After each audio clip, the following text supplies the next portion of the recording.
caro saluto a tutti da Piergiovanni Salimbeni e ben ritrovati nel mio canale dedicato al mondo del binocolo e degli strumenti ottici e digitali. Oggi vi accompagnerò nella seconda parte della video recensione dedicata al nuovissimo binocolo Zeiss SFL 10x50 che costa 2.299 euro IVA inclusa, prezzo suggerito dal distributore italiano Bignami. Se vi siete persi la prima parte, dove ho mostrato l'unboxing e ho illustrato le caratteristiche tecniche principali, vi invito a recuperarla. Trovate il link qui sotto in descrizione e anche nei suggerimenti alla fine di questo video.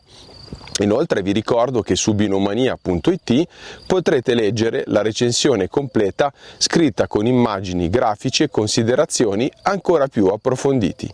Questa seconda parte invece sarà dedicata a raccontarvi nel dettaglio la mia esperienza pratica sul campo.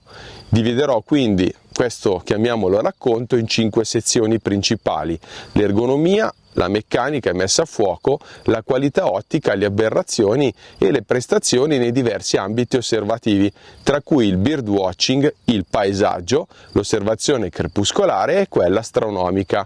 Infine vi riassumerò i pregi e i difetti, portandovi come sempre alla mia conclusione finale. Tutto ciò che sentirete è frutto della mia esperienza reale, diretta e imparziale. Io direi quindi di iniziare subito dopo la breve sigla. Se volete e ancora non l'avete fatto, potete iscrivervi al mio canale. Ci vediamo tra pochissimo.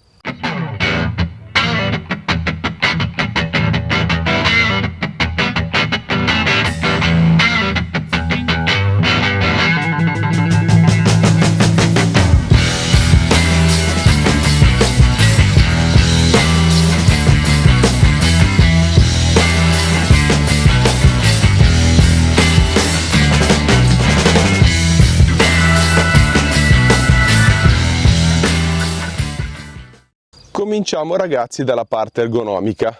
Il primo impatto con lo Zeiss SFL 10x50 è stato estremamente positivo.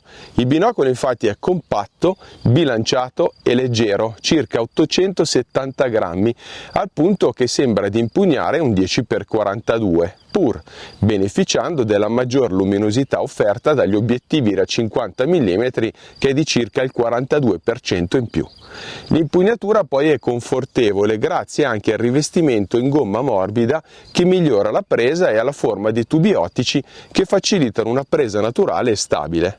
Il dito indice è perfettamente allineato alla manopola di messa a fuoco. I paraluce invece degli oculari sono comodi anche per chi indossa gli occhiali da vista o da sole e consentono una buona aderenza all'arcata sopraccigliare per mantenere una visione ferma anche a mano libera. Anche oltretutto per poi chi possiede una distanza interpupillare come la mia di circa 65-66 mm. La meccanica, come ci si aspetta da Zeiss, è di livello eccellente. La manopola di messa a fuoco è fluida, precisa e ben posizionata. La corsa della messa a fuoco invece è piuttosto breve e permette quindi di passare da soggetti vicini a quelli lontani in un attimo. Durante le mie prove in natura poi questo dettaglio si è dimostrato utilissimo per osservare animali in movimento oppure cogliere dei cambiamenti improvvisi nella scena. La distanza minima di messa a fuoco è sorprendentemente contenuta. Ho misurato poco meno di 1,8 metri, quindi perfetta per osservazioni ravvicinate, ad esempio anche di insetti, fogliame, fiori e soprattutto per osservazione dell'avifauna, magari quando ben nascosti dentro un capanno. Passo adesso a descrivervi le mie impressioni riguardo alla qualità ottica.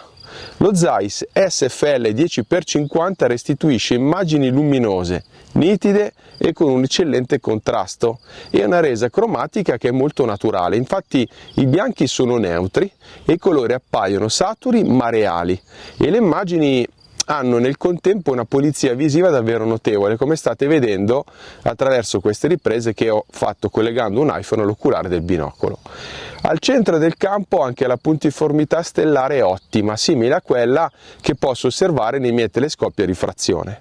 Il campo di vista non è completamente piatto e a partire da circa l'80-85% si comincia a percepire una leggera perdita di nitidezza, però veramente minima, dovuta in parte un po' di come astigmatismo, come vi dirò tra poco, ma anche da un poco di curvatura. Di giorno la definirei comunque una visione quasi totalmente piatta. Gli oculari sono molto comodi, inquadrano un campo lineare di 122 metri a 1000 metri, questo comporta con tutti i calcoli un campo reale di 6,99 gradi. Utilizzando la formula classica, quindi campo reale per ingrandimento, ci troviamo di fronte a un binocolo con circa 70 gradi. I paraluce invece si estraggono a rotazione, mentre sull'oculare destro è presente la ghiera per la regolazione delle diotrie. Questo binocolo inoltre fa uso di prismi a tetto Schmidt-Peschan e penso in vetro giapponese BH4 di alta qualità. La pupilla di uscita è perfettamente circolare con un diaframma di campo netto e nessun riflesso interno e i trattamenti sono ottimi, dal sempre rinnovato Zeiss T fino all'Otutec, che vi ricordo è il trattamento idrorepellente che facilita anche la pulizia delle ottiche. Passo adesso a esprimere le mie impressioni pratiche sul campo. Nel birdwatching il binocolo si è rivelato un compagno eccezionale. Penso infatti che sia il nuovo punto di riferimento al posto del classico 10x42 tanto amato dai birdwatcher, perché è luminoso, nitido, contrastato, ma come vedete compatto e leggerissimo. Ho potuto infatti osservare anati di altre specie a media e lunga distanza con una resa incredibilmente dettagliata, ma veramente con poca fatica, anche con lunghe escursioni. La messa a fuoco è rapida e ha permesso di seguire movimenti rapidi e improvvisi. Nei pressi dell'hotspot di Germignaga, state vedendo adesso alcune riprese, ho osservato anche dei leroni celerini, gallinelle d'acqua e anatidi con molta facilità, distinguendo perfettamente le sfumature del piumaggio anche in condizioni di luce difficile. Durante invece le passeggiate nel bosco, quindi con poca luce, nonostante le dimensioni dell'obiettivo da 50 mm, lo Zeiss SFL non ha mai dato la sensazione di essere un binocolo ingombrante, anzi la compattezza secondo me è tale che si trasporta facilmente anche appeso al collo per lunghi periodi e la visione rimane sempre brillante e confortevole. Nell'ambito paesaggistico invece è un binocolo che invoglia la contemplazione, direi così. Le immagini infatti sono vivide, con una grande ricchezza di dettagli anche nei toni intermedi. Ho osservato vallate, crinali delle montagne, paesaggi boschivi nel tardo pomeriggio, ottenendo una resa molto plastica anche verso le 7:30-8 di sera. Le variazioni di luce e ombra sono ben percepibili. Inoltre anche nel paesaggio i colori sono molto fedeli alla realtà.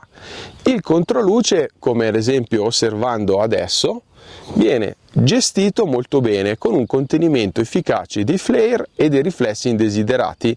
È stato l'unico binocolo con prismi a tetto che, osservando un LED di notte al centro del campo, non ha praticamente mostrato gli spike indesiderati. Faccio vedere il contenimento del cromatismo residuo. Come vedete, anche in queste immagini comunque di medio contrasto, il contenimento delle aberrazioni cromatiche in asse è ottimale. Si può notare soltanto qualcosa nelle condizioni proprio pessime di luce molto critica su soggetti realmente contrastati, però nella quotidianità delle osservazioni naturalistiche l'immagine ottenuta con lo Zeiss SFL 10x50 è tra le migliori. Resa dei bianchi, vi faccio vedere il tronco di una betulla. Guardate, molto neutro, è un bianco diciamo puro, reale.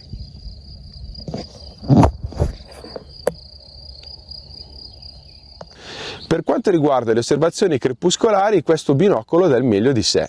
Ho osservato infatti animali e paesaggi in condizioni di scarsa luminosità, in momenti in cui i miei classici 8x42 o 10x42 iniziavano a perdere dettaglio. Qui invece i soggetti rimanevano visibili e ben contrastati. Ad esempio, in una serata particolarmente nuvolosa ho avvistato un gruppo di caprioli a oltre 100 metri di distanza e sono riuscito a seguirli con chiarezza per diversi minuti, distinguendo non solo la sagoma ma anche i movimenti più fini. Credo che proprio in questo contesto il formato 10x50 si dimostri superiore e che Zeiss abbia centrato perfettamente l'obiettivo. Infatti offre la compattezza di un 42 mm con la potenza luminosa di un 50, se non quasi di un 56 mm, magari più economico. Forse il formato 8x50 potrebbe essere preferibile al classico 7x42 ormai scomparso da molti listini. Vi ricordo che Zeiss dichiara una trasmissione luminosa pari al 90%. Arriviamo adesso, per gli amici astrofili, all'osservazione astronomica. Questo è un altro campo in cui questo binocolo mi ha molto soddisfatto. L'ho testato infatti sia a mano libera sia su un treppiede utilizzando un supporto Berlebach e una testa video Manfrotto 701. Il cielo è apparso nero con stelle molto puntiformi, brillanti e ben distinte. Ho osservato comunque anche la luna che al centro del campo, seppur solo a 10x, appariva molto nitida con un bordo nettissimo. Solo ai margini si percepiva un leggero alone verde violaceo del tutto trascurabile. Le galassie M81 e M82 invece immerse nel campo stellare dell'Orsa Maggiore erano chiaramente visibili. Bellissima anche la visione dell'ammasso del Cancro in congiunzione con Marte. Il pianeta infatti mostrava una brillante colorazione rossastra perfettamente distinguibile, mentre l'ammasso sembrava fluttuare in un cielo di velluto nero. È un binocolo molto contrastato. In una sera particolarmente tersa ho intravisto oltre M81 e 82 anche M51, la galassia vortice. La compattezza dello Zeiss SFL 10x50 permette davvero delle osservazioni rilassate anche senza treppiede e proprio grazie al bilanciamento e alla buona ergonomia penso che sia uno dei pochi 10x50 che comunque vi consiglio anche per osservazioni notturne a mano libera, anche se ripeto ovviamente non ha il campo perfettamente piatto sino al bordo. Riassumendo ragazzi, tra i pregi vi potrei dire che lo Zeiss SFL 10x50 è compatto come un 42 ma offre una luminosità e un dettaglio superiori di almeno il 40%. Poi con binocoli economici secondo me la differenza è veramente superiore. La visione è comoda, si impugna stabilmente, offre colori brillanti con una resa molto naturale.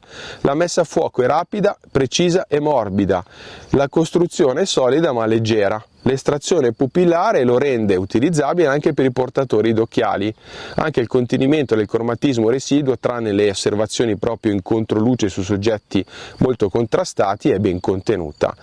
L'unico difetto potrei dirvi che in queste condizioni di illuminazione un po' eccezionali il Victor SF rimane sempre più corretto, ma in sintesi vi direi che comunque è un progetto ben riuscito. Infatti in conclusione credo che questo binocolo rappresenti una scelta eccellente per chi cerca uno strumento tuttofare capace di passare con disinvoltura da un uso naturalistico come oggi all'osservazione del cielo, dal birdwatching oppure al trekking, anche quello crepuscolare. È una sintesi perfetta tra compattezza, luminosità e qualità Zeiss. Consiglio il formato 8x50 agli amanti delle osservazioni crepuscolari, mentre l'altro formato, il 12x50, a chi magari cerca più ingrandimento e non usa uno spotting scope. Questo 10x50 invece è una perfetta via di mezzo e penso che sostituirà i 10x42 di molti appassionati. Io ringrazio Achille Berti di Bignami per aver fornito in anteprima questo esemplare e per avermi consentito come sempre di citare le mie impressioni pratiche sul campo.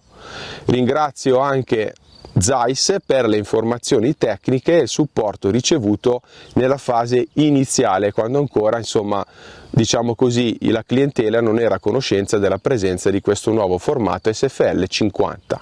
Se il video vi è piaciuto ragazzi lasciate un like, iscrivetevi al mio canale e attivate la campanella per non perdervi i prossimi contenuti. Ovviamente scrivetevi nei commenti se avete domande e curiosità.